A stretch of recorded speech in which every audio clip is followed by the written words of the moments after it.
Morning, afternoon, or evening. This is Stephanie Joy with Joy Disability. You're about to see a replay of the live Q&A of a recent session. They are generally 1 to 2 hours long every Wednesday at 1 p.m. Eastern Standard Time on this YouTube channel. So I hope you get a little tidbit of information out of it. Otherwise, maybe I'll see you at 9 a.m. for short little workday shares that we put out there on a daily basis. Take care. Hey guys, let me know you can hear me. Out the door. Yes. Would that be a big yes? I'm going to assume so, but if someone could say it, that would be great. Okay. I think we have Shanna here. Hold on. Here we go. Dimple, thank you. Okay. Dimple was just concerning she can hear us. Shanna, can you hear? Yes, I can hear you. I can hear you as well. So I think everybody can. All right. So how's everybody doing? We have a little surprise today. Shanna was popping in. This is kind of last moment, right, Shanna? Okay. Woohoo. All right, so welcome guys to All Things Social Security with Stephanie Joy, and guesting in today is Shanna Justice of Justice Disability. So let's see who was here first. I think Dimple was here first. Dimple, can you believe? Very good. Thank you. And Dimple's from Ohio. We have George Graham popped in to say hi, Miss Stephanie. Keep up the love. My pleasure, George. Good to see you. I got Jeffrey from South Texas, Jeffrey Taylor. Once again, nice to see you again. Looks like the first question is Frank Emilio. Shanna, he's got his ALJ here in 2 hours. Yeah, so you're nervous, right, Frank? Just so you know, everybody is. I know some people say, I'm so nervous. It's part of my anxiety disorder. It probably makes it worse, but for anyone who has it, everyone's nervous. Even the representatives, if they care, despite how long we've been doing it, like we know a lot rides on it, and we definitely care. All right, so yeah, like Frank's saying, a little bit nervous, yeah. Just speak your truth, I guess, is what I would say, Frank. What do you think, Shanna? Exactly, just to be as honest and as descriptive as you can. Try not to use big words, though, like the technical terms as much as possible, but, just be descriptive. Yeah. Try not to give them legalese. He already knows the law. He or she already knows the law. They need to know about you.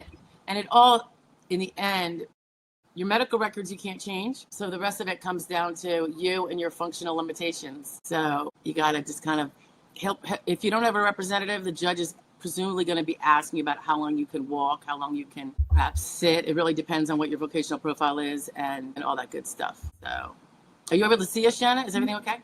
Jeffrey says, is it better to have the ALJ hearing in person or over the phone? What do you think, Shanna? I don't like them in person. I've had to do that one time. I don't prefer that. It's harder to scramble around and find what you need when you've got someone sitting right in front of you like that. And I don't prefer the phone. I like mine being video. So because I want the judge to at least see the person and, not just a name, but I don't like to do in person either. Yeah, I agree with you on the video versus the phone. I'll do a phone if I absolutely have to, and I don't think it in any way will hurt the claimant. And it won't generally, guys, anyway. But I always have this theory that if the person looks like a rock star, phone is perfect because the appearance is not going to do them any favors. So the phone is fine. But if the person has outwardly, what's the word? I guess visual. It could be visual fatigue. It could be, maybe disheveled hair, or maybe they have it, the way they used to look. Not that the judge would know what you used to look like, but they could just see certain things that maybe you take less time with because of your disabilities, your pain, whatever. That's good to see. If a person needs to get up and stretch in the middle of a hearing, that's not really going to be visible on a phone. It's not something you're going to ask permission to do if you're on the phone with the judge, because it's not going to be, getting up in the middle of him. But we do ask if we're in person or in video, like, Judge, do you mind? Of course they don't mind, but just to be polite. And that's important if it's something that you need to do. It also shows that you can't sit for an hour without discomfort. So those kind of visuals, those are optic. They're not really objective, but everyone's human and the judge is human. So for those small reasons, speaking of in-person hearings, that's all we used to have for the most part. And it wasn't until COVID that it all changed. So that's what Shanna's probably alluding to there, since she hasn't been around quite as long. But I remember back in the day, yeah, you would I would leave 3 hours early for my hearings that were in my closest OHO, which was about an hour and 10 away, only because I need to get there an hour in advance to see my client, nail a private room, which I used to always get, so we could chat about our latest, any like loose ties or, anything they wanted to discuss since we spoke the day before. So it was always a full day event for me. So you figure 3 hours there, you're probably, 3 hours early, say an hour for me, hour plus for the hearing, and then hopping in the car and coming home another hour. So it was basically you wasted your whole day and you're all pumped up and everything by the time you're out anyway. So I used to just call it a day and go and relax after a hearing. I don't really miss going in person, I have to say, and I thought I would. I thought I wouldn't like video hearings. I just assumed I wouldn't. Maybe because it was a COVID thing and all things COVID were bad. But actually it's really good and it's so much easier on the clients. It's easier on me. And when the judges could do it from home, I think it was easier for them and they preferred it. Although I think there was a couple that did not. Not maybe necessarily of my group, but ones that I see more ad hoc, like in far distant places. But so that's it. So the in-persons were just fine because we got everything visual, just like we do mostly with video. But you definitely get more visual in person, I would say. But I don't know that the trade-off is greater because I'm not sure the ALJ prefers in-persons. Even if he's at the office, I think they just kind of like that not in-person business. I'm guessing, just as a generality too. I would do the MS Teams if it was me. Dimple says she's downloaded the adult functionality report and has been going over the questions. That's good. And have you seen the function report playlist? Those are helpful. Frank says that, and Frank's going to a hearing very soon. Frank, you are crazy brave, just even... I don't know. My medical and functional report are both solid, but I'm under 55, so the VE part scares me. Sounds like you're over 50, though, or else you would have said I'm under 50, right, Frank? So that's a big plus right there. It's going to be about your physical stuff, most likely. Well, there's those 3 prongs. If you're between 50 and 55, it's your, you have to be reduced to sedentary and nothing more. You can't do light work. You have to be unable to do your prior job, and you have to have no skills that could transfer to one of those sedentary jobs you could otherwise do. Justin Yu. Hi, Justin. Nice to see you again. Justin says, hi, Stephanie. How do I deal with physical therapists putting stuff in notes I didn't say? Just seems like he wants to meet his agenda, even if my physical issues aren't getting much better. Yeah, that's troublesome. Well, a lot of things you don't say, that's part of their job to put down, like how far you got in a range of motion or something. So that's something that you don't say, but they record it. So I'm not sure which exactly you'd have to be a little more specific, Justin. Is he saying that you say, I felt like $1 million yesterday and went downhill skiing? You didn't, then yeah, that's a problem. And I'd be talking to their boss about it, I suppose. What do you think, Shanna? Bring it to their attention, and if it doesn't follow, like your treatment and your issues, they are supposed to at least make a note that you asked them to, clarify or whatever in the record. But, you can always ask them about it and see what they tell you. Yeah. I mean, if it's something that's completely out of whack, one thing that is annoying with medical records generally in these days is that all the little check boxes, they have to supposedly have something in. It seems to default to no complaints or within normal limits, WNL, and that's the default. So if the person isn't proactive enough to click a different response than what's already there, even if you're evidently in that situation or you said it, then you're kind of screwed because it is going to be the within normal limits when it's really not. And that's a problem outside of PT. That's everywhere. And it's really infuriating. I'd like to see the medical profession self-regulate a little bit better and start coming down on the people that are doing that, because maybe the system should not default to, negative or within normal limits, and it should be not addressed or something. It's got to be something else, and not applicable either, because that kind of suggests that it's not an issue. I don't know. It's a tough one. Okay. RD says hello from California. Hi, RD. Nice to see you as always. Dimple says, I'm a bit concerned that once I file, that things I still do minimally that used to be a huge part of my life may hurt my case. I play piano, but nothing else, nothing like how I used to. You want to take that one, Shanna? Or you want me to jump in? Just go ahead, and I'm just kind of. Yeah. I think a lot of people, I think it's normal. They're like afraid to just be about in the community or just doing some very genteel things because they think, well, if it looks like I'm enjoying something in life, that's going to kill my case. I don't think that's true at all. Of course, if you say I lie in bed 24/7 and I writhe in pain 24/7, and then you're playing the piano, then what you said before wasn't true. So never say, we've talked about this before. I know Jonathan and I talked about it in one of his live streams, I guess. Never use absolutes like I'm always in bed or I'm always in pain, because that's, even though it's true, you could be always in some level of pain. Don't say I'm always in severe pain, because that would be inconsistent with doing certain things, probably like playing the piano. But playing the piano is a very genteel thing. And if you're only doing it, if you're not doing it for a 3-hour orchestra or whatever it would be performance, then 15 minutes at the piano, assuming you didn't say you couldn't sit for 15 minutes. So you got to always look at all those little things you claim, then it's fine. And then sometimes even people do push themselves sometimes. And they say, you know what, I had a good day. I'm going to try to, I'm feeling good, because people do have their good and bad days. And they step out and they do something that they love to do. And then they either did it okay, but maybe not the next time, or they really overdo it and they pay the price. And that's something that if you do pay the price, you kind of want to get that perhaps documented in a way. Like even if you said to your doctor, I tried to play the piano for like 20 minutes yesterday and that's sitting on that bench, or my hands cramped up within 15 and it was really bad and it took me all day to get them to settle down, or, there's ways to, fill in the whole picture. So it's not just the snapshot of, oh, the person's enjoying the piano. Did you hear the birds? Very loud.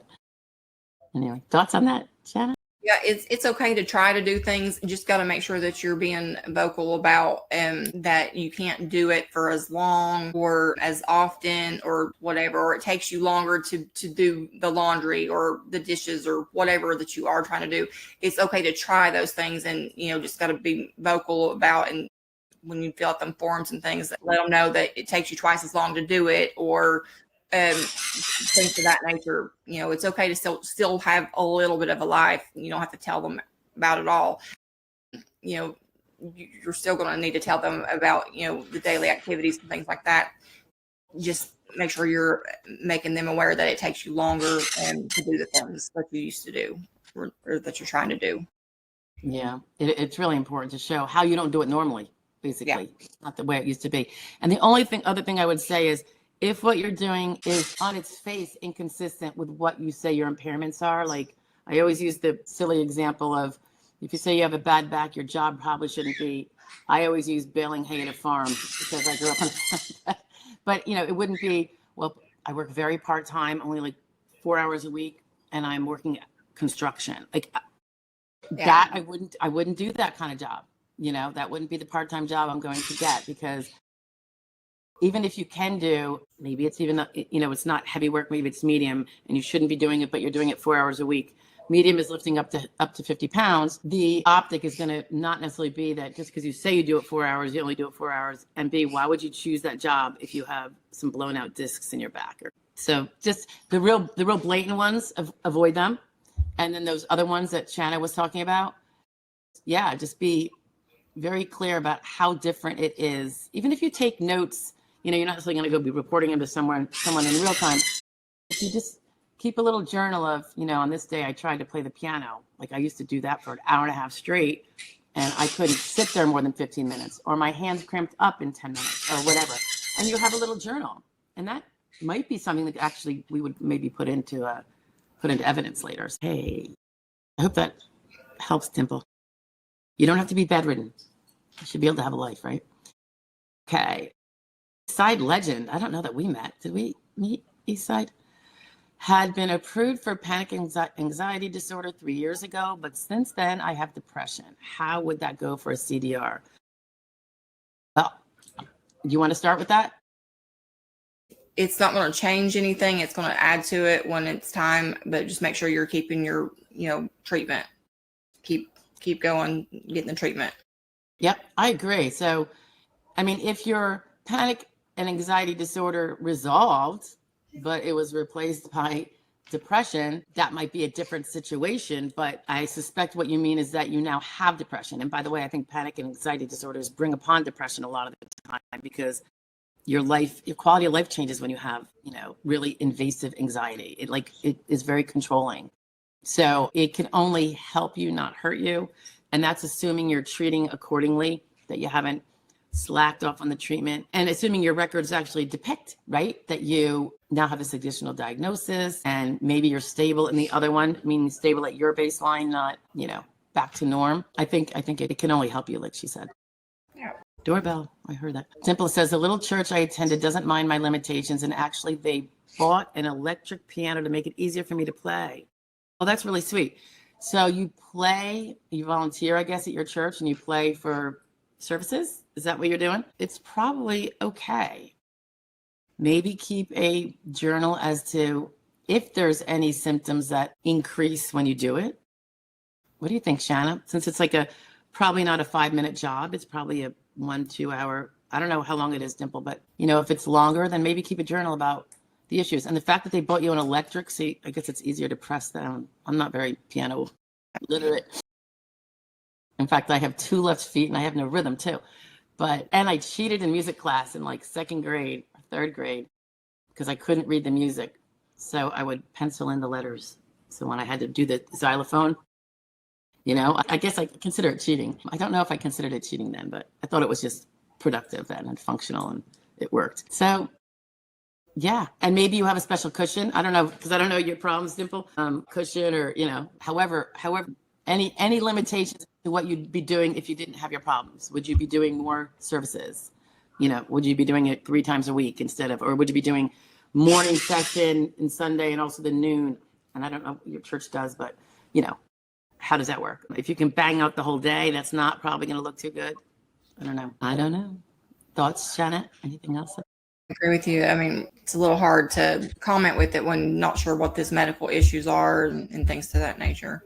Right. Frank says, thank you for the videos. They really do help. Frank, I'm glad. And I wish you all the best luck and good graces for a winning hearing. I know it's stressful. And hopefully it just goes your way. And if it doesn't, hopefully you have a plan B when it comes to Social Security disability. Hopefully that's in your situation. La Lulu's here. La Lulu's in the house. Yay. We got a small crowd today, though, guys. Way more than usual. DDS sends me requests for work history and functional report after it was confirmed they already received. Are they trying to get me to resubmit, hoping I give different information? I would say this is what's come to my mind. It depends. Are you saying you recently submitted and they resent you a set? That would be weird. They usually just send you a reminder to do the ones they sent you. Even if they have been sent and they just didn't look in their file, which they do all the time. They don't look in their file. I have to constantly tell them, we sent that 2 months ago. We sent that. Look at date number in your file. I mean, I could see their file. I'll send them a letter, and it gets really aggravating because you have to take quite a bit of time out of your day to babysit and handhold and lead them to the thing in their file. So that is annoying. If the birds seem extra loud, it's because I'm in the living room because I wanted that air conditioning. And what was the other thing I was going to say? The alternative is, RD, and you don't say which one it is, but if your case is really old and you've been sitting there for a year or 8 months, they will ask you for a second set. So even though they got the first one, things could have changed, and they give you the opportunity to share that before they make the decision. I'm sure that is some policy that came down the pike when perhaps people appealed and argued that the judge relied on a function report answer, and he put it in his denial 3 different times from a function report from a year ago. When that got worse 3 months later, and it was a different, and he didn't ask about, what happened. The function report would have been different. That wouldn't have been the same. Anyway, thoughts? Yeah. Sometimes they'll send them, and then they'll send a letter saying that they haven't gotten it. And then sometimes they'll go ahead and just send them out again. But if you've already sent them in, just confirm that they got those. You don't need to fill them out again. They're not trying to trick you up unless it's a different, like you got denied after filling them out and then they sent new ones. They'll do that at each level now up to for the initial and reconsideration stage. But my favorite with them is when they'll call you knowing that we faxed them in or uploaded them, and they'll be like, I don't see them, didn't see them in the file. It didn't go where they're not where they're supposed to be. Well, the barcode puts them where they go. We have no control over where they end up, but for some reason they don't know where to look for them. That cracks me up. Well, I think the barcode, correct me if I'm wrong, I think the barcode page is only if you're faxing in, not if you're uploading. But uploading, there's a tab that says function report, and we use it. And as of a couple months ago, when they started making things a little bit better, they included a work history tab also. And prior to a couple months ago, they didn't have a work history option. So you had to send it under function report, you had to send it under representative correspondence, or even medical evidence option. You know, they were pretty, it was pretty bad the way they were doing it. But it doesn't matter. Anything that comes in that file, that adjudicator should be looking at it. Yeah. It doesn't matter. You just got something sent to you from a claimant or their representative. Like, how dare you spew out letters without checking to see? I just find it, you know what? And because they're not personally paying for the stamps, this is just my opinion about government sometimes. They're not personally paying for the stamps and the ink and all that stuff and the time. So, meaning the individual. So rather than look, bang out a letter. They just tell, it's automated. They don't have to actually stuff the envelope or anything. So someone else is doing it, making a different paycheck. There was one other thing I was going to say. Yeah. So I think the barcode is not needed for the upload because we're already in their file. You know what I mean? But definitely for faxes, right? Yeah. RD also says that the DDS threatens to deny my claim if I do not fill out the info. These letters arrive in my mailbox a few days before the due date. Scare tactics. I don't know that that's really what it is. They do put short deadlines, I think, because they're always going to send you a reminder. Like, they don't just close it out like they say they're going to do. And what they did, they don't, I understand it looks threatening. The language probably could be done a little differently. Shanna, you know what I'm talking about, where it says, if we don't get this, we might have to decide your case on what we have now. And that could mean you're denied if what we have now is not sufficient. I mean, it's just kind of common sense. And I think they're just reminding people because they want them to take it seriously because it's actually truthful what they say. But the short due date, you can get an extension. And I think it's kind of automatic that they actually, if you don't set it in within the ridiculous 10 days, they ask you and you get it on day 11 due to U.S. mail being slow. I think they automatically just send you another letter. And then if you don't get that one in by the deadline, they probably then do move on. So, but you can always ask, you could probably even ask for another 10 days if you're not going to make that second deadline. But then after that, they might start digging their heels in. That's my feeling on that in terms of how you can get extensions. Shanna, how about you? Yeah, because most of the time you get the letter saying, fill this out by yesterday or tomorrow, and then you panic. So, you know, you want to make yourself feel better, just call the number at the bottom and be like, listen, I need a couple more days. I'll have it to you by the end of next week or then, you know, whatever, but that you'll be sending it in if that helps. But as long as you get it sent in within, you know, a reasonable time after getting it, it'll be fine. Yeah, I agree. Eastside Legend says, thank you. Okay, so Dimple's confirming that her piano playing is 15 to 20 minutes at a time, not really long. I think that's fine, Dimple. I mean, again, and if you have symptoms that prevent you from doing more than that, that would be a good thing to jot down because, you know, on your hobby section of your function report, you know, Charlie, if you could stop that squawking. I'm sorry if that's hurting anybody's ears. I'm used to it, I suppose. On the hobby section of your function report, I forget what number it is. You probably put down, you play the piano. If you put that down, oh, you haven't done this yet, Dimple. Okay. So when you do that, I would be sure to say, I enjoy playing the piano. I am now limited to 15 to 20 minutes piano playing because of Z. So don't leave the hobby just that I play the piano, because if you do happen to have finger joint problems or back or sitting or whatever, you know, without clarifying that that's a short-term activity, because you love it and I get it, you know. That's what I think about that. How about you, Shanna?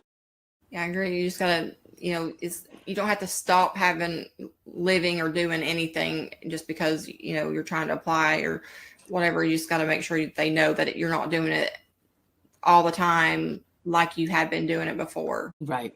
It's the differences that really paint the case. Yeah, she goes on to say, absolutely can't play all day. I'm dealing with rheumatoid arthritis It is difficult to play, but I'm about their only option. Yeah, and I bet you love it too, particularly at your church. That's awesome. Yeah, you could document, you can use the fact that you can't do it like you used to, and that's something, it's one thing to say I can't work like I used to, because, skeptical judges will be, potentially like, yeah, so does everybody who doesn't want to work, but when you can't do the things you love, and, you could even have like the pastor or something do a letter that says, she used to play for us a lot. Now she can't, blah, blah. Sometimes we try to get her to do a 15-minute here and there because we love it when she play, whatever. That's always a little bit of non-medical, but not hurtful. And it could be helpful. Firsthand testimony. He doesn't have to be at the hearing. That would be on a form, like a piece of paper. Yeah. Ooh, what did I just see there? Hey, Aaron says, hello, Shanna. Good. I'm glad you guys spoke. Okay. Luxury Zone Productions. I have physical exam coming up. I have ankylosing spondylitis. Ooh. Yeah, I know that one's bad. I heard a lot, but I look normal. I understand. I'm worried the doctor can't see how bad I feel. Is that really evident in your objective diagnostic tests, Luxury? And that is a really bad disorder of the spine. I've had many, I shouldn't say many, I should say several of those cases in the recent years. And it's progressive, right? It gets worse. And sometimes it is with other comorbidities that don't even seem like they're related. I don't know what you're going through, but it can be really bad. It's really important to keep up all that treatment. Obviously, in the cases I had, the people were young people, and so it was very early, horrible disorder upon them. Yeah, the objective diagnostic stuff and following through with all of the treatments. I mean, sometimes there's, medications and treatments and all that just to keep it as non-progressive as possible, right? It's a real bad one, Shanna. I don't know if you've had one yet. Yeah. But it takes, I had to go to the hearings. It was not something that rolled over either, probably because of the vocational profile, the age. Otherwise, perhaps it would have been, but we always have that extra 10 million, pounds of work when it's a young person. Yeah, get those diagnosed. When you say the doctor, I don't know. Oh, you're talking about the CE. If you have some of the, I'm not talking about a lot of pages, but if you have like a strong report from your treating doctor for the ankylosing spondylitis and saying how severe it is, assuming, it's in the record, already, and or the objective diagnostic tests along with it, and his describing how bad off you are, I would bring that to the CE. Like I always say, try not to bring more than like 10 pages of anything, because they're not probably going to read a big pile. They don't get paid by the hour, and they're just not going to do it. But I think a small amount is good. What do you think about bringing paperwork? It can't hurt. Especially because I know they're supposed to send some things to the CE doctors to evaluate before they meet with them, but it doesn't seem like they do most of the time. And then it just went off their word, and the one interaction, you can't tell anything about anyone in one interaction like that. And you bring up a great point about the DDS really doesn't, like, people think, well, that CE doctor has my medical file. Furthest thing from the truth, sometimes they have zero. Usually it's zero. Once in a blue moon, because he actually lists what he has in the report that he does, what the DDS gave him and what the claimant gave him, if anything. And I usually see zero. And occasionally I'll see something stupid, like not even like, it might be a visit from a PCP, with a PCP, and it's not even the major piece of objective evidence or the specialist or something. So that's really annoying. And that's, I think, incompetent of, I guess it would be the adjudicator who did that. Yeah, it's a waste of time when they don't do that, when they should do that. Yeah. The Dreamers Club. I think I'm a member of that. How about you, Shanna? I feel like I'm a dreamer. What are the chances of at an ALJ hearing, the judge puts you in the next grid level if you are 54 at hearing and your birthday is 1 month after hearing? There are set rules on when they can bump up the age. It's not always. I will say, and I haven't really memorized when they can and when they can't. but it is in the palms. By the way, by the time he has his decision, you probably will be the next age. So I would expect that he would maybe hold off on the decision to let you hit the age, or at least, if the rule doesn't otherwise let him bump you up, because you're within that very short time frame before your birthday. It's a very good chance. Now, you won't get back benefits, but you'll win your case. So if he was inclined to do that, that means he wasn't going to be inclined to give you an old date anyway, and you weren't going to get back benefits under him anyway. What do you think, Shanna? Yeah, normally they'll do kind of let you know they're going to approve it, but then you don't find out until you get the decision that they approved it as of your birthday. And so, that kind of thing. I've had that happen a couple times. Yeah, I would like to look up the actual time frame, because I would almost bet that it's not that long of a time. I think it's a 3-month thing. I was always hoping it was more like 6 months, because I had so many of those kind of cases, and it never panned out. But we can, I'll get you guys the palms. And again, they have a lot on it, because I think ALJs were assuming they could do it, and they're like, no, only when this date precedes this. It was really more convoluted than you would think. So anyway, we can all look at it. I'll put that on my little note here for what to do after. Might not be today though. So if I don't remember to do it, guys, and you want it, just let me know, and I'll again put it on my list of things to do. But it is in the rules, in the palms at least, so we can somewhat rely on it. John Lantieri, how are you doing, bud? I saw a quote that 88% of people on Social Security will receive a tax break with the BBB. Is that true? Okay. I'm not sure the 88%. I was just researching this. The seniors, if this part passes, because as of now, I think they had taken out the stuff about not taxing Social Security. However, I think I was reading, and don't hold me to this because I did not read the bill, the section of the bill. I was reading the Medicaid part. If they give what was $4,000, now they're trying to do $6,000 of a deduction for seniors, where if they get $25,000 of Social Security, as well as whatever their household income is, they have a $6,000 deduction, like any other deduction, that would not be taxable. So they save the tax that they would otherwise pay on that $6,000 if they were paying tax on the $6,000. So maybe that's the 88%.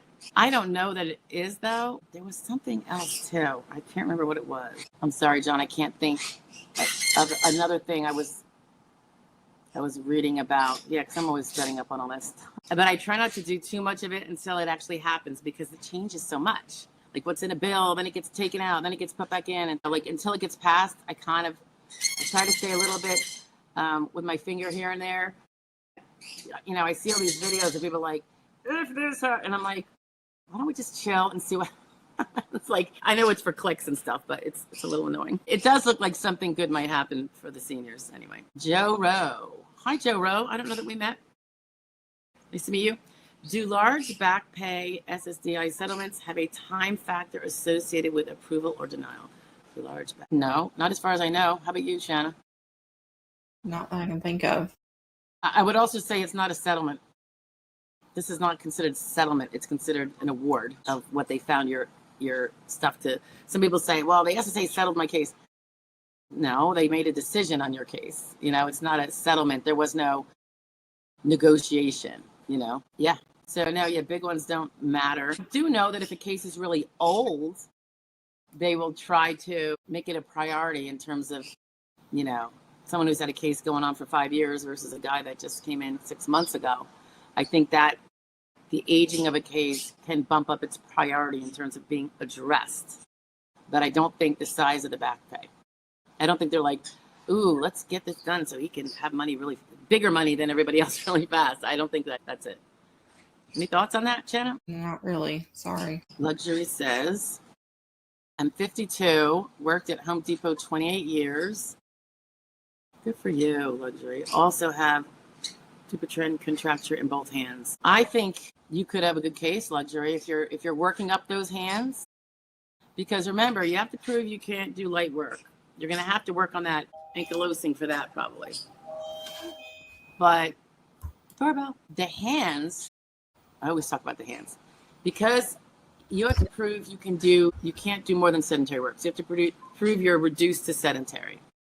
right? And if you have a problem with your hands, and I'm not sure what exactly your symptoms are, but that would eliminate a lot of light jobs as well as sedentary jobs, particularly sedentary jobs, the ones that maybe require fine dexterity and frequent use, that kind of thing.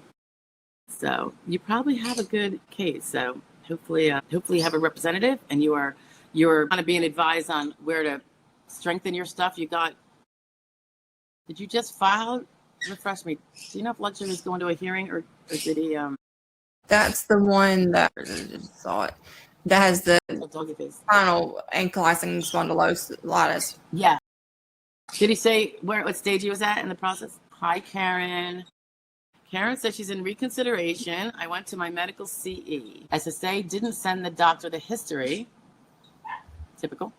But he checked my arm and knee reflexes. My legs are weak and balanced, so I have to use a walker because of my, going back to Karen, spinal cord. He admitted my legs are real weak and had to catch me when I had to do the gait walk thing and said I don't need an x-ray. I go for neck and lumbar MRI next week. Okay. I think that's going to be pretty important if he documents it that way. That's going to definitely reflect on your ability to do light work, maybe not sedentary. So it kind of, a lot does depend on your vocational profile. But the fact that, heel to toe, maybe you're talking about, I'm standing on one foot, those kind of tests. If you have weakness where you could fall out of the blue and you need a walker, like literally to get across the room safely, that could be a big, huge thing in terms of, I think, any age, really. Because are you even safe to walk? If, like, for a sedentary job, you're still expected to be able to walk up to 2 hours a day, stand and walk. And what if that is unsafe for you with a walker? But you have to have it really ironclad documented in your medical records, not just you saying it. So you need the doctors really on board with that. Thoughts, Jen? Yeah, once she gets the MRI, confirms that she's got that spinal issue along with a prescription for that walker, and that should make her fit that listing for that. Yeah, and it sounds like she already has the walker, so that's good. Yeah, you definitely brings up a good point. The prescription for the walker, Karen, if you just know you needed it and you smartly got one because you're a smart adult and you do the smart things, sometimes that's not good enough for the SSA to take it as medically necessary. So you really want that doctor to prescribe it or really strongly put in his records that she has a walker and she must use it. This is imperative because she's a great fall risk. All right. Luxury says he's been going to rheumatologist for 11 years for the ankylosing spondylitis. That's good. You got a lot of records. And I bet you they show progression. Do they show progression, Luxury? I've always seen it progress, and I hate even saying that in front of you because it's got to be hard. I appreciate you too. Thank you for being here and sharing your stuff.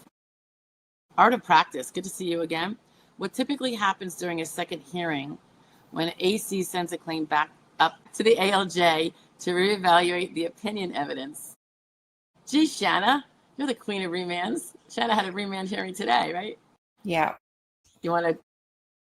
It's basically just the same things usually, at least with the judges I deal with. They make you go through all the same questions you did at the last hearing, and sometimes they'll ask questions about certain things. It depends on what the remand was for, and that can alter some of the questioning, but it's basically just like the first hearing. I agree.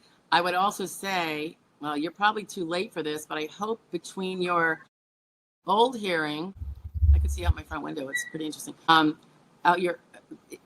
Between your old ALJ denial or hearing and now to the new one, you are really building more evidence because all that evidence in between is now added to the old stuff for the new hearing. And that can sometimes give the ALJ the cushion he or she may need to not feel they are changing their decision due to getting a spanking by AC, but because indeed things did change, and they might even give you a award. Not when they're not gonna go against what they said before, but maybe give it to you right after now. So that extra evidence, I think, can be a good gift to the ALJ that's going to rehear your case. You might not think he or she deserves it, but it's all about getting you the result you want. So a little honey. Plus, it's just evidence. It's evidence. You want all that new and continuing evidence. If you didn't go to the doctor, if you were like, and this happens sometimes, people like sit back and go, well, I already have evidence from before, so that's not going to work, because that gap alone will be enough to defeat your claim. All right. Karen says spinal cord. That was the second part. We did that. RD says, I'm 56. Bladder, mesh surgery complications. Oh, yeah, we spoke about this, right? Also just had rotator cuff surgery, full tear, and bicep repair. There was no way I could go back to my hairdresser. 38. No, right. So you probably definitely have you're in the grids. You're in the best section of the grids at 56. See, there's benefits to getting older like us. Well, not like Shanna, but the shoulder thing, assuming you're not 100%, like if you say, I'm assuming that this stuff still hurts. That alone could really knock off the prior work, because you're always using your shoulders all day long with those hairdressing jobs. Karen says, I don't know why that would be the SSA, DDS, didn't send the doctor the medical history. He was nice opening doors and everything for me. I'm 54, 55 in December. Not a bad age either, Karen.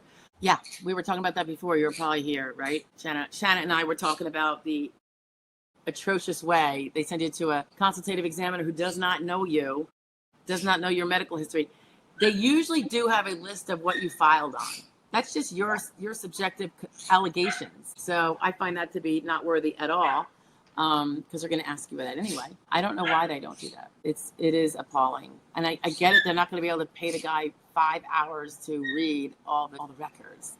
But how about some of the pertinence? If they really, maybe they should even ask if there's a representative, maybe it should be a policy. You could submit up to 25 pages, something like that, and make it like a policy, and claim it, or the representative, and then the representative is tasked with picking out what's the most important. I don't know why. Wish we could do that.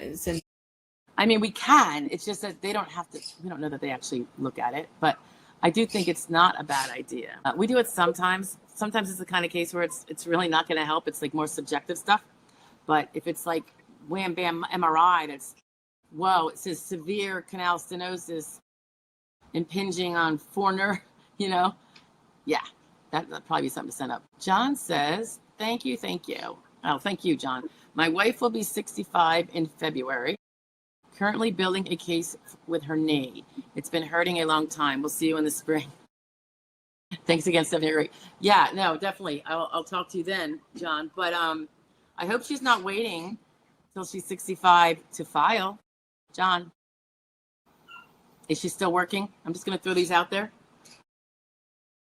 There is a time limit, and 65 is getting close to when she's not going to be able to get anything. It has to do with the shortage of back benefits and the 5-month waiting period, all that stuff. The numbers don't work. So maybe you should just call me and we'll talk about it. Make sure she's not waiting, but building while she waits. That's not necessarily the best way to do it under this circumstance. Yeah. Unless she has a DLI. Unless she's still working, in which case it's a tough one. So let's talk about those details, okay? The Dreamers Club says, I have a mix of physical and mental issues, one of which is emphysema. Oh, stage 3. I am sorry. That's a tough one, and was put on continuous oxygen recently. Does this help my case? Unfortunately, yes. It's bad for your body, but helpful to a case. Continuous oxygen. That's 24/7, right, Dreamer? I will say we still have to fight with those continuous oxygen cases, though. It's like it would be like a slam dunk. You think, but it's not. You can do sedentary, because they're going to say the person could do sedentary. So depending on your vocational profile, sedentary will, not work out for your case. Unless the oxygen level meets the listing type situation, those. Yeah, that's usually not typical. You're probably in the hospital. It's hard to do it. Exactly. Yeah, well, hopefully you have a representative and they are kind of checking out all those details for you. Luxury system. He applied in January. This is just for some of you that always ask about time frames. He applied in January, he or she. And the physical exam, the CE, is August 8th. That's not too bad. I mean, some people are still waiting to get an adjudicator after 8 months, right? Yeah. Jana, you've had those long waits? It's usually the ones I have in like Virginia, but yeah. Oh, Virginia. Double C, nice to see you again. Hi, I am thinking about working for either A Airlines as a flight attendant or a bus driver. However, I have a mental disorder, affective disorder. Will they still hire me? We are not employment attorneys or human resource experts with those industries. So we really couldn't tell you, Double C. Couldn't tell you. You know, there are certain jobs that you have to certify that you don't have certain conditions. I don't know what those require, but you know, a lot of ones that are, with commercial licenses and such, federal in particular. So that's something to look into, but that's a totally different area of law. So we're just going to stick to our pay lane here, right? Luxury is talking about ankylosing spondylitis. Just to refresh anyone who just came in, he said it's been worse in the last few years and it's been terrible. I worked as long as I could. I just couldn't do it anymore. And that, I see that all the time, Luxury. Sometimes it's not diagnosed for a long time and they're having this pain and stiffness and things are not moving in that spine anymore the way they did. And their job is getting really harder and harder. And it takes forever sometimes to diagnose it because maybe there isn't always those flat out objective, labs and such. But yeah, the people I have had did physical work and they did it when they had it and then they couldn't. It just gets worse and worse and worse. And it's hard. I don't know if it would be different with a what do you call it? A sedentary job where you're not moving around so much, or maybe that would be worse. Cause I think my one guy would have to do some significant stretches all throughout the day. And I don't know that it felt good to do them, but I think it was because use it or it freezes. Colette, is it Schumpert or Schumpert? Hello, Colette. Hello, Stephanie and guest. That's Shanna. I have just received the paperwork for my work history. After that's sent back, what usually happens next? They're going to continue. This is my opinion, Shanna. Interrupt me if you think of something. They usually continue to work up the case, getting all the ongoing medicals that you should be telling them about when you get new stuff going on. If you're self-representing, you want to reach out to your adjudicator. And then when that is all in and there is no more, they're not going to wait till you stop treating when you're 90, but there's a time when they're like, okay, we got everything that currently exists and there's nothing big pending next week because you haven't told them about a surgery you're about to have or something. Then they're going to ship it off to the medical person there to get you an RFC based on those records. So what do you think, Shanna? Anything else I'm leaving out there? If it's it depends on what stage it is, but usually they send that at the initial stage, but and then they send the function reports, and then most of the time they'll send you to see one of their doctors and get your records together, and then they'll make a decision pretty much. Probably the medical records are like some of the lengthier things, but they've been probably ordering them all along. Yeah. But yeah, the work history is like banged out the door as soon as you start, really, right? And with the function. Karen says, oh, her PCP noted that she needed it, meaning the walker. So this is about walkers, guys. Needed it for abnormal gait. And yes, I couldn't hold one leg up and walk toe to toe. I've already done 21 visits of PT, doing Botox because neurologist meds aren't working.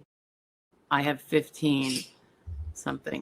Is the Botox for migraines? Yeah, she's 15 or more headaches. Hello? Yeah. Thanks. Yeah, all those things are super important. Super, super important. The SSA tends to like to ignore migraines, but I think it's one of the worst things you can have. It's really invasive. Well, Shanna, Yeah, I have them myself. And I actually did get a lady a couple of years ago approved for, that was one of her main issues that she was approved for. You just got to make sure you document it or complaining to your doctor. And I had her actually keep a journal of them, that she had a migraine on this date. It lasted for this long. She did this and this to help relieve it, and it still didn't go away or whatever. And I asked her to take that to her neurologist as well. So that way it helps them help her better with the treatment as well. It's better than just going in and guessing how many had over the last however long since you saw them. And then that way you give a more definite answer and more precise, and they can help with the treatment better that way too. Right, for sure. Okay. John says his wife is still working for a hospital 25 years, but currently going to PT. I'll give you a shout out. Thank you so much. Yeah, let's talk, John. John and I know each other. Well, through work, but yeah. Okay. Art of practice.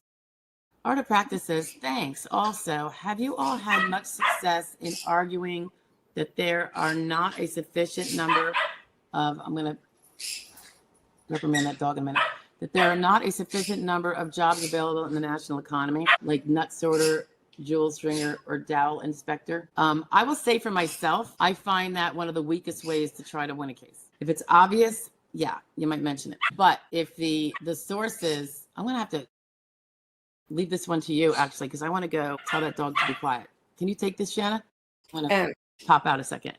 Yeah, I don't usually bring that up at the hearing either, unless it is a significant, really low numbers that is going to, anybody's going to think that's low. There are some, they just, last year, I guess it was, maybe in the last 6 months or so, they actually updated that list, and some of those, I don't have the list in front of me to look, but I feel like the dowel inspector was one that was on there that they don't use as much or aren't allowed to use anymore. But they have reduced those and changed those recently to reflect some of the numbers that aren't, as sufficient available in the economy like they used to be, because they've done away with the jobs.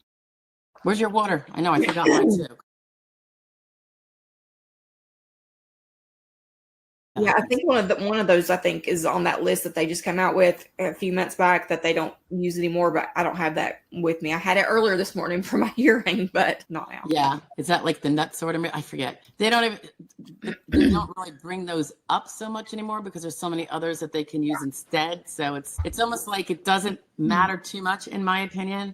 And I speak with colleagues sometimes, and most of us, well, for those of us that we want to win on the merits, the person's disabled. It's about the evidence, building it and arguing on the medical evidence. Because if you argue and focus on the numbers, this is just my overarching thought on it. A, it doesn't really work out well at hearing. But B, maybe you win your remand and you're back to the same judge who you're now really ticked off, and you didn't have the goods to begin with in the judge's mind.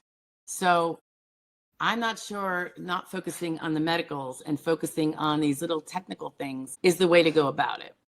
Because now, if they never really gave it a definition of substantial numbers, right? But if they said there's 1,000 jobs for each of those three that you mentioned, then it would be an obvious thing where I'd say those are not substantial numbers, are they? Or I would do a post hearing and say it to the judge. But if I can get the VE to say it, all the better. But when it gets a little high, a little bit higher, quite a bit higher, where I've seen people argue numbers, and I'm like, why aren't you focusing on this other thing? Like, they didn't even bring in the fact that he has bad arthritis of the hands. Me, I'm the hand person. I'm always talking about hand impairments. But it's like the representative only thinks to argue on the numbers when he hears a small number, something goes off in his head, and he's going, that's the argument I'm going to make with the VE.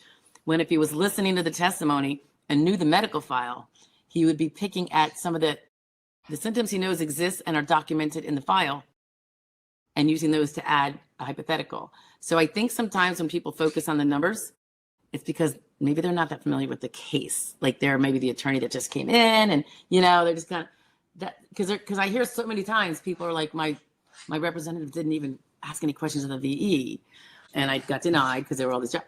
And I think that's someone who's not familiar with case, because there's always something you can bring up to the VE. You can still get denied, don't get me wrong, but there's always, the judge never puts in, because he's not as familiar with the cases as we should be either. And they always leave out certain limitations because either they don't even think to do with them, they don't even see that record, or they just don't want to put in everything in the kitchen sink.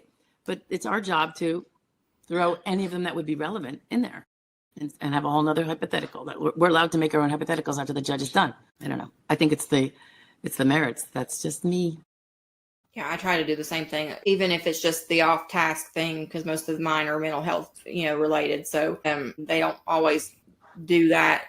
You'll get good judges that will bring it up in the RFC and stuff, but most often they don't do that. And so you usually got to bring it up, Yeah. Trish Wade is in the house. Hi, Trish. Good to see you. Dreamers Club again. Okay. Dreamer says, I do have a lawyer. Good. My hearing is August 1st, and I'm so nervous because the ALJ has a 42%. That's not that bad. God, we see way worse than that. Don't feel too bad. My last job was working from home. call center setting quit due to panic attacks. Yeah, that's hard. I'm just scrolling up a second. You want to have any? Yeah, I don't get hung up on or even bother keeping track with the approval ratings, because the way I see that, I've seen other representatives work product, and so it's possible that that judge has poor representatives in his area, and the cases aren't worked properly, and so he has no choice but to deny them. But not just to be denying them to be a jerk. You've got some of each, but I don't bother with that, because you never know when it's just, poorly worked cases, and I see them a lot in my area. Yeah, I agree. And when I first started practicing, I too would look up the judges' rates. So this is about 19, 20 years ago. I probably stopped doing this because it will set the tone in your head. I don't know that it would set the tone now, but I stopped looking at them that many years ago, because I decided you have to fully work up your case as a representative, no matter what. Claimant has to fully do their job of developing the evidence they can develop, which is that treatment, diagnostics, and all that medical stuff that they have to do. And we do the other side of it. And none of that should change because you have a guy with a 70%. Yeah. You know what I mean? You still got to be that diligent, because you could be that 30%. 30% is still quite a bit, And if it's a real low one, then you don't want to get psyched out. I can imagine some people that don't have like a process that they are very, very familiar with when they see a really low judge. And I'm talking about representatives, because particularly maybe not even necessarily newer ones, I could see them being like, I'm not going to put that much, like subconsciously, I'm not going to put that much heart and soul into this case, because that guy's got a 10%, 12% award rate. And I can't spend that amount of time on a case that I am going to lose. I think that's just utterly wrong. I think it's it really has wrong. nothing to do with that. The rules and regulations are the same for every judge, and as long as your case fits in them boxes, there's still a chance, regardless of what the judge's ratings are. That's right. Be the one that in that 12%. Do the legwork. I always say to my clients, and I'm a nag for sure. Me too. I admit it to them. I go, I'm gonna have to nag you here. It's teamwork. It is such teamwork. They have certain duties that only the claimant can do. We can't do it for you. Yeah. So we'll tell you what would be the best things to do, give you most bang for your buck in terms of, I always say, you're building your evidence. You're trying to get as close to 100% as possible. 100% is not possible. However, you're trying to get close to 100% chance of prevailing. And everything you don't do that you should be doing for getting closer to 100, it's your choice. And sometimes I know it's not a choice. So I'm not saying everyone, like sometimes it's a financial thing or whatever. But everything you don't do pulls you back from that 100 a little more. So if you do, if you do a lot of things, you're going to be coming way down in your chances of being in that 12% of that real poor rated judge. And the more you do, the higher chances of being in there.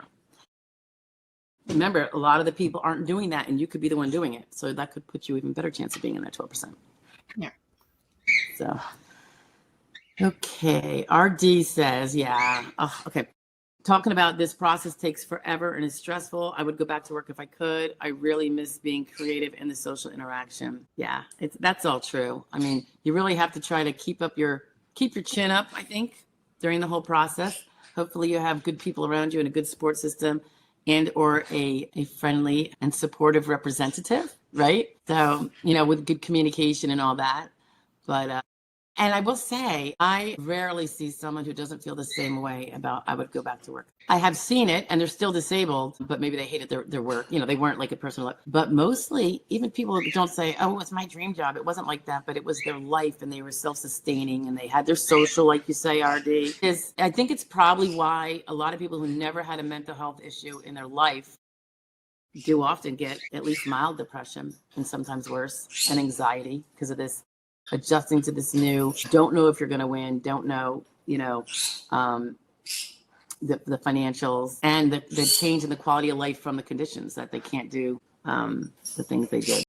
Yeah. So if he's not already getting mental health treatment, make sure to be doing that, because people don't realize how much what they did for a job is who they were until they can't do it anymore. And it does cause depression, not being able to do the things you used to do. So if you're not getting mental health treatment, definitely start doing that and talking to them about the not being able to cope as well with the changes and the not being able to do the things you used to do.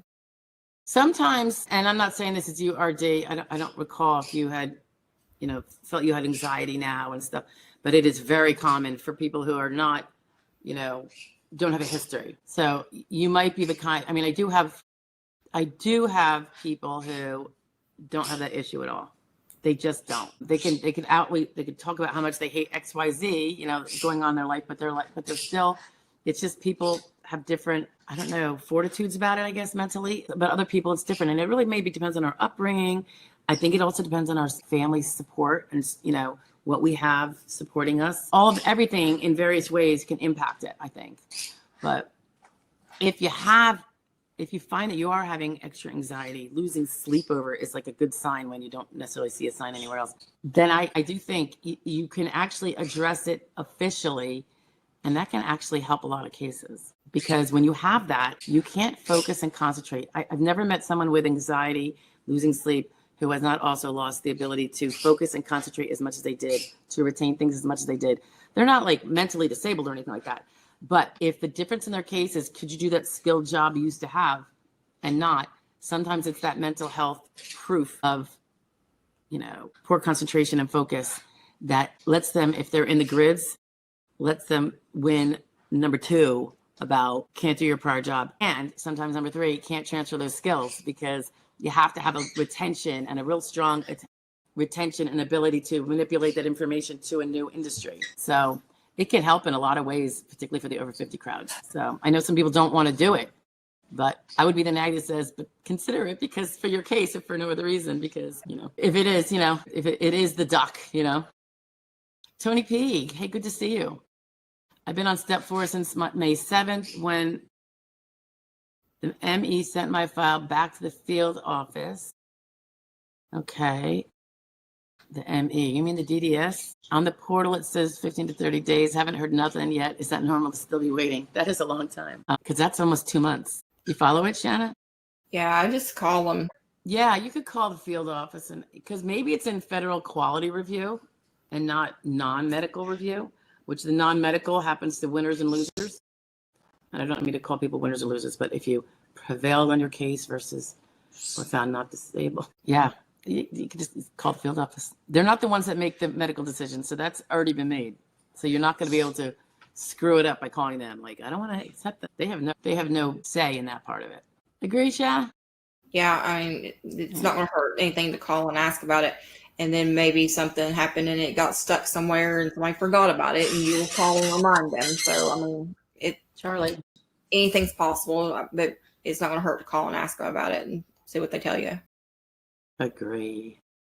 We have spine surgery journey in the house. Okay, hi spine. 9th month. They told me I'm going to be getting an answer within a week. I just switched from state disability to early pension retirement. Should I tell them or just wait? Just wait. That is none of their concern. None of their concern. Yeah, fingers crossed for you, spine. I do hope that you get the proper answer that you deserve, right? The good answer. Okay, spine continues. I switched because I was disqualified from QME doctor. I was getting ready to do my medical insurance. That's why I had to do early retirement. I don't really know all those ins and outs of that stuff. I have to say, spine. QME is disqualified. Is he saying you're not disabled? Yeah, don't tell them that. That's not their business. They might be about to award you, and it's none of their concern what that doctor says necessarily. They could ask for that if they wanted. You could go order those records from them, right? So it looks like he had 2 fusions, cervical spine and lumbar spine. I see that not terribly infrequently. It's a rough road. RD says, I'm getting mental health treatment due to chronic pain and not adjusting well. I'm on antidepressant. All right. Well, there you go. So hopefully it's working well for you. I hear people with different opinions about medications. I just leave it up to each individual, I suppose. People have asked, though, like, if I have it and I'm getting counseling, but I'm not on medications because I don't want to take that stuff, will that be held against me? I have seen some downplays of severity by ALJs and in the DDE, like by whoever the adjudicator was when they saying it's only mild because they don't even need medication. Well, that doesn't mean they don't need it, but what if the medication isn't going to work or is going to have a side effect differently? And we all are starting to learn more and more about the long-term things that they don't like to advertise. So it's tough. Hopefully there will be improvement in that area. Tony P says, oh, we already had federal review. Okay. We probably talked about this like a different week, right, Tony? It is a long time than that 2 months. Federal quality review, but you say it's been out of that since May 7th, I think you said? Or is that within that 2 months? If it's been 2 months where it's been nothing and you were done with the federal review before then, I would do exactly what Shannon was saying. I'd call the field office, see what's going on. It's probably, being worked on. It probably sat in someone's inbox for a while, is my guess. Virginia Gomez saves the day because I was going to say, oh, we're going to get out early, which we might still. Hi, Virginia. Good to see you again. This is a good morning, you too. Hello. Is it a good thing or a bad thing that the Appeals Council is taking a while? It's been a month. It was a dire need for SSI. My lawyers disagreed on the judge's decision. It's been a month. That's not a long time on AC appeal. That's really short. I've had 18 months. I know people who have had 2 years. I'd say mostly it's less than that, but that's possible. I think a year is kind of not out of the question. So what you're looking at now, Virginia, is not a long time at the Appeals Council. Probably haven't even assigned it. In fact, I think in that new status report stuff they have, Shanna, I think you can go, not the client, but we can go look at the status. And I think the appeals say working up the file or, awaiting, I forget what the word is, the people that are going to look at the case. So your representative or lawyer or non-attorney rep, Virginia, can find that out for you. Yeah. Where it is. They take a while. Even with the dire need, it's going to take a couple months. I had that one I went back and forth with 3 different hearings with that one judge. Hers was dire need, and it took, I want to say it only took about 6 months to get it kicked back, but that's still not fast, but just every region's different for that as well, I would guess, but you just got to wait and it'll come back eventually is all you can. Yeah, that's one of the things about Appeals Council. It kind of holds you up. If you want to file anew, you certainly can't do it while you're in Appeals Council. But if you file anew, you're giving up all those back benefits you think you might be able to win an appeal on, like prove that it was as old, as far back as you went. So it's definitely a choice that we sometimes have, and sometimes we don't have a choice. We have to file for Appeals Council because we have no more insured status for our SSD case, and then we have to file for it. Or just say no to Social Security forever until we are old enough to retire, in which case it is probably going to be decimated and really puny at that point. So it's kind of worth sticking with the fight. 6,000-foot Mike says, in his opinion, the QMA is probably not a treating MD. QME opinions probably irrelevant to SSDI process. I'm not sure. I have to go look at the exact language of the rule. There's a rule that says if you happen to have in your possession, it's like this. If you possess any medical evidence, good, bad, or ugly, but I don't know if it says treating medical evidence. I'd have to look at the exact language. You have to submit it. This is why sometimes I say, don't give me that. And by the way, the claimant has to submit it too. So it's not like the claimant gets away with not sending it legally if they don't give it to their rep. I'm just telling you about the rules. This rule came about, I don't know, in the last 10 years. Good, bad, or ugly. You're not really, you're not allowed to cherry pick your evidence. Now, what I would probably at most do is I would just say now the QMA booted you out. Don't ask any more about it. Leave it alone. You don't have it in your possession. Good. If worse came to worse, it's SSA. You want it, you go get it. But there's a lot of times when I say like workers' comp, I do a lot of workers' comp cases. I don't do the workers' comp case. The workers' comp firm refers them to me. And sometimes it's unfortunate. The only evidence that exists is that which is controlled by the workers' comp company because they control the reins of that case. They don't let you pick your own providers. They decide whether you're allowed to treat for something and how you're going to treat for it. It's really a horrible system. It's definitely designed not for the worker, for the most part, not for the disabled worker. It might be good for the guy that, bangs his pinky finger and needs to, take a few weeks off and have, the medical bills covered. But if we get those reports, remember the doctors are all working for the workers' comp company. So they tend to be 90% of the time, in my opinion, underestimating the limitations, because that's how they keep their pipeline full of business from the workers' comp carrier. So, I mean, they speak to objective things, but they are really, really denigrate the subjective too. They'll call all the pain. That surgery I did was superb. The hardware's all in place. She continues to complain of subjective complaints, but there seems to be no evidence that would cause such a thing. Like, it completely shitting the person in the foot. So, and same with their restrictions. Like, how often do they not say at least 25 pounds, Shannon? Workers' comp. Oh yeah, you're restricted to 25 from like 100, say. Like, we're all expected. And it's like, they know that that's above light. And well, they don't, because they don't do SSD work. But for our purposes, that opinion is a negative one. I will make the argument to an ALJ that the workers' comp opinion on lifting shouldn't hold much water, because that's a workers' comp descriptor, and that doctor worked for the workers' comp carrier, and I think the judges, they're not dumb. They know how these areas of law work, and who gets their bread buttered by who and all that. So, Virginia, you are welcome. This is Life 85. Where'd you get the 85 from? Just curious. Were you born in 85? I graduated high school 85.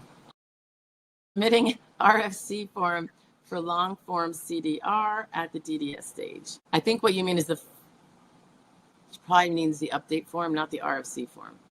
There is no RFC form that goes to a claimant. You're probably thinking of the thing where you put in all your new treating doctors and symptoms and all that. Had my PA fill out moderate market impairment. Did you go and get your own? I'm not sure what you're talking about. Did you go fetch your own generic RFC, that would be RFC, off of the internet to give to your PA? Okay. You filled out moderate market impairment for chronic fatigue syndrome.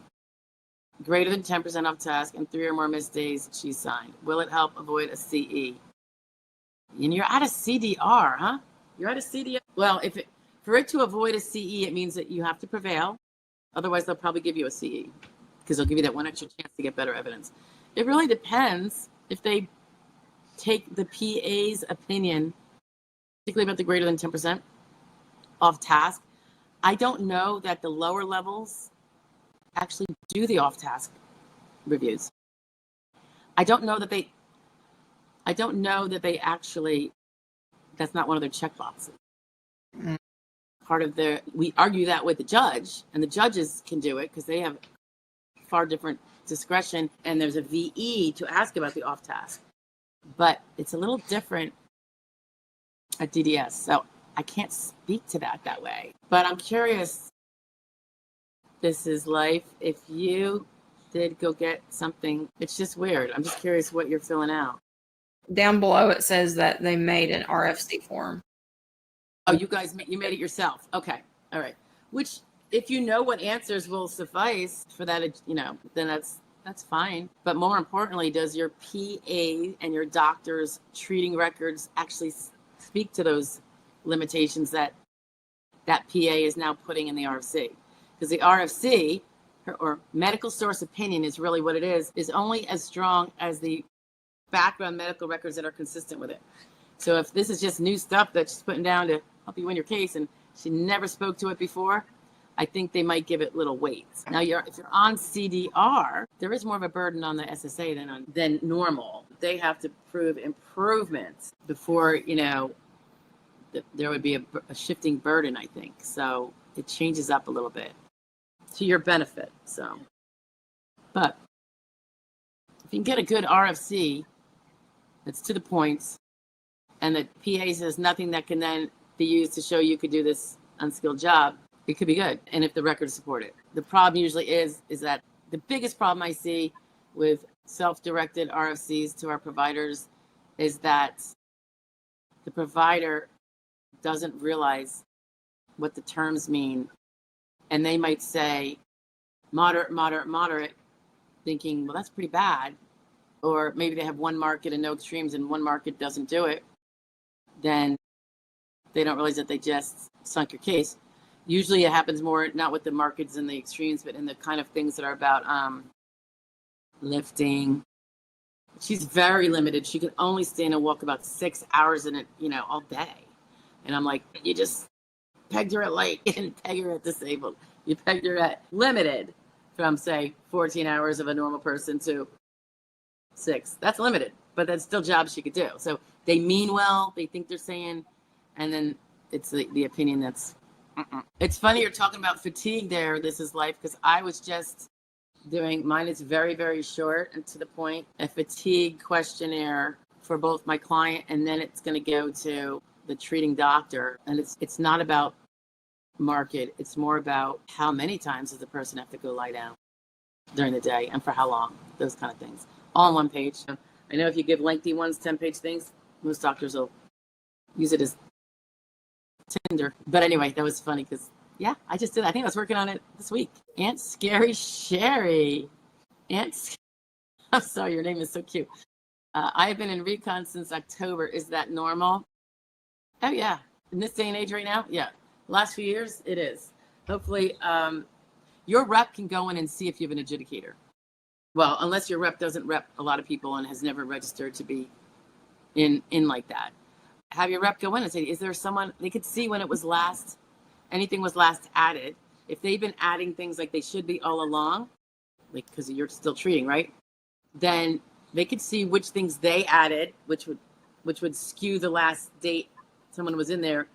But figure out when's the last time an adjudicator requested records, probably requested records or sent a letter. So in the different sections they could see. And I go in there and that's when I figure out, yeah, you haven't had an adjudicator since 7 months ago, or we've been in for 7 months and I've seen none of those things come out. When you start a claim and you don't get a function report after you've been sent to DDS, there's no adjudicator. It's just sitting there, We can look at them, and if you do the download on it, it'll show you if one's assigned to it or not. Oh, when you download which thing? The initial recon list that we have, that little statuses, they have it in there now. Yeah, that's cool. It tells the day that they made a decision on it and a day that is assigned to somebody and everything. I hadn't used it until recently, and now it's something I check every day. Yeah, this is one of those new things, guys, that they just started doing recently, and it's really awesome. I don't use it as much as I should. In fact, I am trying to get in the habit, because normally I go in individually to say, am I connected yet to the ERA? Did they process my stuff? And if they haven't, and you do that 10 times in 24 hours, you get disconnected and you have to get a whole new, it takes 10 days to get reconnected with a new password. So you never do more than 5. But now we don't even have to do it because we can go and check that. So I've got to get in the habit of doing that. I'm just so used to going into the regular ERA and looking at my client's full file, Yeah. I found out one of mine. I don't need to. It's a good point. Because where they started showing us those explanations, I was able to find out one of my people was approved, because we had never gotten a decision about it, like a letter about it. And he hadn't heard anything either. I got on there and looked, and I was like, you were approved. We just hadn't, they just hadn't done anything yet. Because they probably sent it to the field office, who then puts together the letter. I actually just got it in the mail today, and he was approved about 3 weeks ago. Oh, good. Yeah, because then they probably had to do that non-medical review. Right? Yeah. 15 to 30 days. His life says he or she has a combined impairment, CFS, chronic fatigue syndrome. That's a tough one. Anxiety, depression, mild cognitive impairment.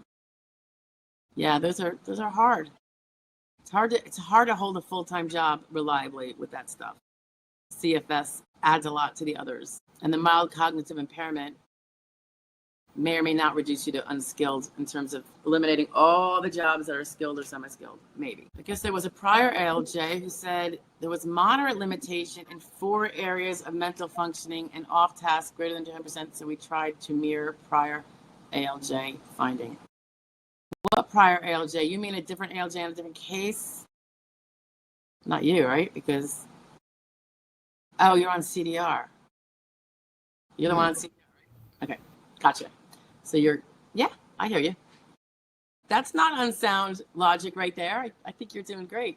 Tommy Do. How long does it take usually to get conserved funds from a previous payee? I became my own payee. Well, that I wouldn't know because we don't represent ever. So just to put this in perspective, I think what you're saying is you had a previous payee who was saving some of your money for you. It wasn't all being used for your living. And I assume it's Social Security Disability and not SSI because then they couldn't be saving it that way. Now you are your own payee. I'm just going on gut here. So take me as that. If I were, well, maybe not, but I was going to say the safest way may be for the previous representative payee to send the money back to the SSA explaining what it is, and they can send it to you. However, I'm not saying that I know that there's a rule that you have to do it that way. Maybe it's possible. He writes a check clearly delineating what it is. This is the money from this account, all the money, close it out, keeps his records to keep himself protected from someone saying, you never sent me at all, right? I don't think there's a time frame on that, and there's certainly not a usually, because this is unusual. It is not that often that someone goes from needing a rep payee to not needing one. Mm-hmm. It's happened, and I've kind of advised some of my clients when they wanted to do that, how best to do it, how safe is to do it, if it, but yeah, I don't think there's a time frame on that. So let's say you became your own rep payee and it's been 2 weeks.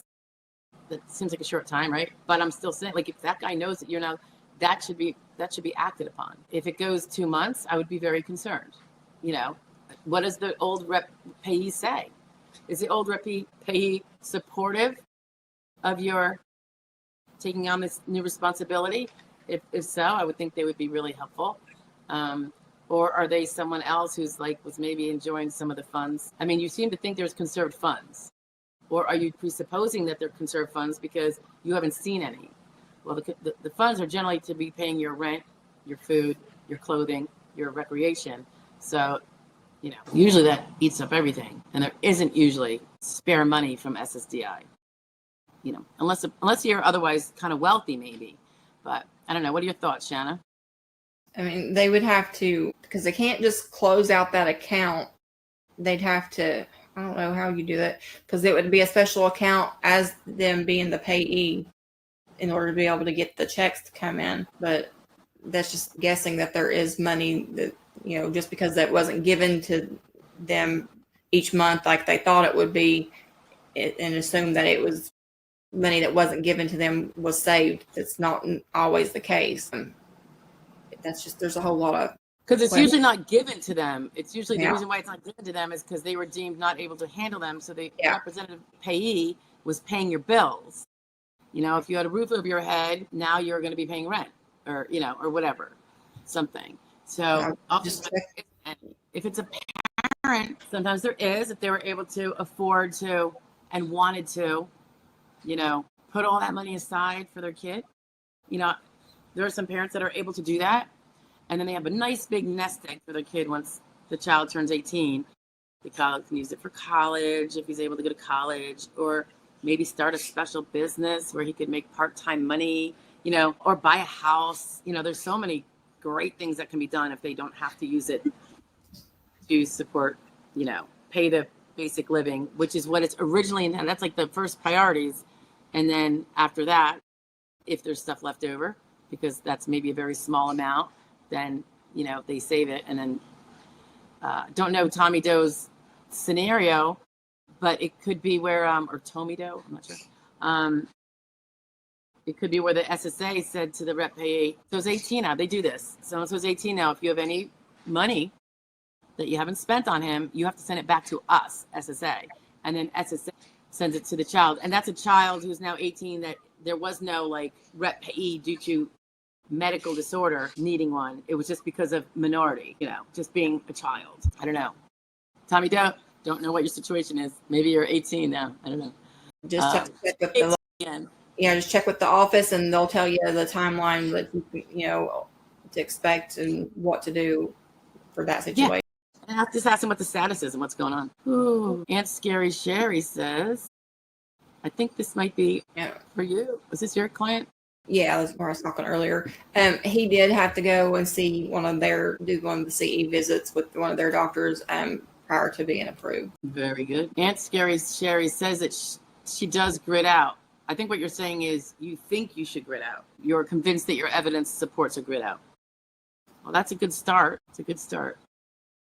You're welcome, Tommy Doe. Virginia says, if the appeals council overruled the judge's decision on my case, it has been 3 years this month. How many months do I get back? Okay. Appeals council, Virginia, they remand. When it's going to be a positive result, if you win it, it's a remand almost all the time. And then in a very small number of cases, is it an actual reversal? And usually that's because they're not changing anything the judge said. It's just that now maybe you changed age. I'm about to sneeze or something like that. So yeah, I am about to sneeze. I could feel my sneeze coming up. So it would just go back and still be like it's part of the old case. So whatever your onset date is, that's what the judge is going to be looking at and deciding again whether you have enough evidence. And he's going to now supposedly follow whatever he missed. And then he renders a new decision, which could be the same or could be where he finds you disabled now, either at the time you alleged or at any time up to the present when he's making that new decision. What do you think, Shanna? That you're right. It's just kind of wait and see when they decide that the onset date is determined once the new remand hearing is done. Right. Yeah. So basically you're just put back in the spot you were before your last hearing. So all your other stuff stays the same in terms of when you alleged you were disabled. And like anyone else before the first hearing, you don't know what your back benefits could be because you don't know what disability date they're going to find for you, if they find one for you. So it all stems after that. This is Life says, regarding the current administration and CDRs, have the current administration made passing CDRs more difficult? I've heard DDS is now using analytics and AI. Hopefully this won't hurt recipients. Okay, here's my opinion on that. And I kind of keep my ear to the ground on this one. I have not found that CDRs are more difficult at all. Haven't seen any increase in numbers at all, but that doesn't mean it couldn't happen. DDS was using AI before. So when people think that's suddenly new, no, it's just that it's a little more transparent now. And I'm sure AI is always evolving. So it's, it's been used for a number of years. And I don't think it's going to be AI decides your case. I think AI, and we all use AI in some way, shape, or form, is to help find information faster than manually doing it and putting it in a spot instead of manually doing it. I'd like to say that it will always be where a human is making the decision after looking at all the information in the file. But things are already pulled out by AI and have been. So it's just that now we have more transparency. That's all. Now they speak about it instead of it just being the dirty little word, I suppose. Yeah. And I hope it doesn't hurt recipients either. I would like to see people who are no longer disabled not collecting. That would be a good thing. But yeah, anyone who is disabled, we don't want to see any of them get hurt. That's how I feel about it. How about you, Shanna? Yeah. Hopefully anything they implement like that would be is going to benefit versus, hurt anybody, but it's just a matter of just waiting to see. Yeah. Hopefully it's about speeding things up. If you can make something go faster, that is always helpful since it's been so slow. Okay. Virginia was 49 when she started and now she's 52 and she's the lady that's at the appeals council right now, right, Virginia? So remember at 49, you had to meet a different standard because you didn't have grid potential. And at 52, you have a little tiny piece of the grid that you can use. There's so many things they could do. They could say, no, you're still not disabled at 52 because you could do sedentary, you could do your old job, or you could do light work if they found that. They say she is relegated to sedentary, therefore she can't win at 49 like she alleged, because you can't win at 49 if you can do sedentary work. But when she turned 50, so maybe they award you from the time 50 on, but you just don't know until they do it. You don't know what they're going to find. It's really going to be a lot depending on your residual functional capacity in terms of the exertional, light or sedentary. You have to be found to be no better than sedentary work. If they find you are limited, but you could do light work, then that that will not work for you unless there are other things that take out all jobs. But from a grid standpoint, the physical, that's one of the things you would need. RD says, my counselor and psychiatrist is very supportive and filled out my mental impairment document for DDS. Good. Well, that's nice. You know, I always say, fill it out wrong, that's a problem. But I do feel like that's Washington, D.C. I'm just going to, that's the president. I'm sending him off to the voicemail. Just kidding. But it was in Washington, D.C. Just being funny. Having your providers on your side is so big. It is not guaranteed, but it can really help a case that would not otherwise, because the medical evidence wouldn't be articulated properly if they don't support. So I think it's so great, which in a way flies in the face of what I always say, like, don't tell your providers that you're filing unless they've already said you're disabled and you should do this, because there's so much bias and even an office manager can sink your case, but when someone is on board, I think it's great. What do you think, Shanna? How do you experience it down by you? I agree with you, because you've got some doctors, just like some, doctors are people, and some people think that we should all be on the job the day we die, regardless of what we've got going on, and nobody should file for disability and that kind of thing. So you just got to pick and choose who you tell about it, because sometimes it causes them to make notes that they wouldn't normally make, that aren't in your favor if, they're that kind of doctor. So when you do have one that's, very helpful in that way, it's really good to have. It is. And it's not always that common. Mm-mm. I feel like maybe some providers have such egos that it's hard for them to acknowledge that the person they've been treating is still impaired enough to not be able to work or to get, and it's kind of silly, like you're still doing them a lot of good. You probably prevented them from slipping deeper into something, but it doesn't mean you have to turn them into Superman or else you're not a successful medical provider. I don't know. Okay. I'm getting close here, guys. Okay. Aunt Scary Sherry says, how long was it that your client got the approval letter from after visiting the SSA doctor, if you recall?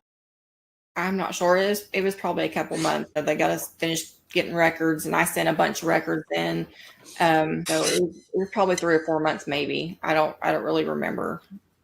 But it wasn't right away. Right. Okay. Yeah. It takes a little bit, right? Virginia, very kind. She says, may God bless you both. Have a great day and thank you again. You are so welcome. Incidentally, guys, I'm wearing this in honor of Independence Day coming up in 2 days. So I'd wear it for the little show. Colleen. Hi, Colleen Guru. Is that correct? She says, I am in reconsideration and am filing due to having a hip replacement 4 years ago and developing trochanteric bursitis. I am 48 now. I just bought, hold on one second. Could you please read that document? I just bought on an e-bike for exercise. Will this affect any claims? It really depends on it really depends, right? On what her impairments are. I mean, I know you got the hip replacement and it could be that your doctor said you should have an e-bike. But e-bike does indicate a lot of balance that you have. And you're developing trochanteric bursitis. E-bike is for exercise. You're 48. You got a rough road to go at 48. Yeah. And I don't think the e-bike's going to help. There's stamina. I know it's an e-bike, so it's not as arduous as a regular bike, but I'm just trying to think of what else we could say that could help her. I mean, did you tell them that you bought an e-bike? They probably don't know that you bought an e-bike. Right? I don't think there's a reason you have to tell them you bought an e-bike. But at 48, you do have an uphill battle. Your hip replacement was 4 years ago, and obviously it's causing you trouble. Your hip is developing that bursitis and such. Depend on what else she's got going on to add to it. Yeah. That alone probably isn't going to do it, but most people have more than one thing going on with them. And you got to worry about how do you prove you can't do sedentary work? I mean, you're probably going to say, and I'm sure it's true, sitting long, my hip hurts with the bursitis. But you can sit on an e-bike, so you're almost opting to do more of it. So I don't know. You might have some things to consider. I don't know how long you've been out of work. You do have to worry about that DLI, Colleen. I hope you can get that DLI way over the age of 50. And even then, proving that you can't do, they're really pushing, and this has been forever, to not, if they can get a 50 to 54-year-old pegged at light, they're going to do it. Mhm. There's not drastic evidence that you cannot sit all day in an easy job or something. They're going to, they're going to not want to award. I just feel like they're constantly always just nudging someone to light, because otherwise all these 50 to 54-year-olds with, bursitis in the hips are gonna prevail. So anyway, I don't know. But any more thoughts on that one? No. It's gonna be hard, Kelly. RD, my primary doctor told me she couldn't legally fill out a functional report for DDS. They're always trying to be lawyers, these primary doctors. She gets all my medical notes from my specialist. I thought she was being biased. Do you want to start with that, or shall I? Yeah, there's some doctors that don't want to help. There's no legal reason they can't fill out a checkbox that you bring to them, because that document is just supporting what they've already said in their other medical records. But some of them don't want to do that for one reason or other, but usually those are not supportive of people being on disability in the first place, is usually why. But yeah, I'm laughing at the fact that she told you she couldn't legally fill it out. Yeah, of course she can legally fill it out. But it could be that if she works for an outfit, that outfit has barred their doctors from filling them out. That's possible. Sometimes get their patients mad at them if they say the wrong thing. I've heard of that. So it might be a thing where she's a subordinate and she has to do what her boss tells her. I mean, doctors are employees too. Not all of them, but most of them in this day and age with all the buyouts with big networks and stuff. So it might not be that she's being biased, but it might also be, like Shanna says, that they care about treating you where they make a buck. If they don't have to do something and look to figure elsewise, they're not going to do it. Some of them will do it. I'd say most of them do not. My experience. Yeah, it's hard to find them that will do that. Yeah, it's and the funny thing is, sometimes I want to, so politically incorrect, I want to punch them in the head, because it's like, well, if your records were well articulated as a medical professional, this RFC, this functional report would not be needed. Exactly. Because your records are crap. You know what I mean? Like, it's like, come on, doctor. You did a better job. All these answers would be reflected in there in some way, shape, or form. So, yeah, I'm being a little anti-medical establishment right now, but it's just so robotic these days. It's just so robotic. I mean, talking about AI, SSA's got nothing on the medical profession. Who was telling me? They shouldn't be able to just copy and paste them or not fill out, like you're talking about, the within normal limits thing. They should be required to put something in there. Who was saying, I don't know if it was you or somebody, and by the way, my battery's about to die because I didn't plug it in, that the doctor, when they asked about it, he said, hold on, I'm going to look it up. And he actually looked it up on like Chat GPT or something. He did some sort of AI and then read the answer to her. I was like, it had to be, I wonder if it couldn't have been someone on here. Must have been, I don't even know where I heard it. It was recently. Guys, I got to say, my battery's going to die. And we are at 2:58. Let's see if we can get till 3. We got RG, that's probably going to be the last one. And then we'll cut on out of here. It's going to be 3. I do have to be someplace. But also my battery is on the sliver. Normally I'd bring my plug up, but I didn't think about it. RG says my pain management doctor said they won't fill out any forms for DDS also. Yeah. So that is very common. Don't think that you are in the minority if that happens, guys. That is very, very common. It is a crying shame, but it is not unusual. And if you want to look at the positives, sometimes when they fill them out in a way that ends up sinking your ship, even if they are well-intended. So imagine if they're being forced. They're never forced, but if they, felt forced, then certainly they would probably skew to the negatives. Sometimes it's maybe, I bet you a lot of times a person who didn't get their doctor to fill out might in the end have been glad, because the doctor could have, just said, oh yeah, she's very impaired. She can only stand for like 6 hours in a day. She used to be able to do 12. That was her job. Now she's at 6. And then you just lost your case, right? Because 6 means you can do light work. Right? Is that the way to look at positivity on that one? Yeah, sometimes they don't help like you want them to. Yeah, for sure. If we get cut off, guys, it's because my battery died. And I wish you all adieu. Hope to see you at all the 12 o'clock videos, and certainly next Wednesday at 1 o'clock p.m. Eastern Standard Time. And have a great Independence Day. Woo! Okay? Happy birthday to America and everybody in it. So this is Life Says, are multiple RFCs from different doctors more likely to prove CE to not do a full review and potential CE VA just having one summary letter? And I don't even know what this question means. Do RFCs make up for mediocre medical notes? Well, I can answer the last one. Does an RFC from a doctor make up for mediocre medical notes? If they're mediocre, it might help. If they completely don't in any way support what he's saying and they're almost inconsistent, then the RFC will not be probably given credit over the bad notes. So it depends what you mean by mediocre. But there has to be some sort of connection between his notes and his subsequent sudden opinion, which they know sometimes doctors charge their patients for these RFCs. So they don't take them so much with a grain of salt. An RFC, I will say this, if you have a good RFC, I've done this. I sent it to a different, like a doctor did one. It was good. It had what we needed. I've sent it to a different doctor saying, don't want you to fill out a form, doc, but if you agree with the sentiments of Dr. Jones' RFC, there's 2 lines at the bottom there. Could you, and it's above, it says, I agree with this opinion. Could you sign that? It has worked on occasion. I haven't done it in a while, but it's like they didn't have to do anything and they had another doctor saying it was so. I mean, sometimes they're just lazy, and sometimes you can get them that way. Creative requests, I suppose. You know. Oh, Michelle says, hi, I just got another added diagnosis, interstitial pulmonary edema due to scoliosis. I was just put on Lasix, and oh my God, I am peeing constantly. Should I keep a log of this? Yes, I certainly think you should. Shanna, I was going to say, you want to comment on that? And do you want to, I don't think you got on here and were able to say how people could reach you. Should they?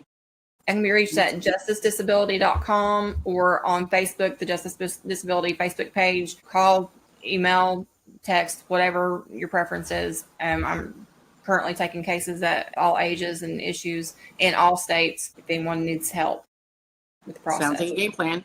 And I do the same. I might have a little bit of a different ability to accept certain cases right now because those are full and waitlisted. And I often then ask you if you want to speak to Shanna. But anyway, you know how to find me, joydisability.com. And there is a free SSD evaluation form at the top left of that page. If you need us to give you a quick review, we'll tell you off the bat if we have an opening in your category. And if we do, you'll be getting a call from me. And if you need someone for me to send it to, there's Shanna. And I have a few other people. There's always a next step you can do. So don't give up if you have trouble securing counsel because it can be tough sometimes. So all right, guys. I didn't get my battery dead yet. All right, but we will go. And thank you all for being here. It was kind of I think the holiday week, a little late. So anyway, long but light. Anyway, have a great weekend, guys, and I hope to see you next week. Have a good one, guys. Shanna, I'll talk to you later. Bye.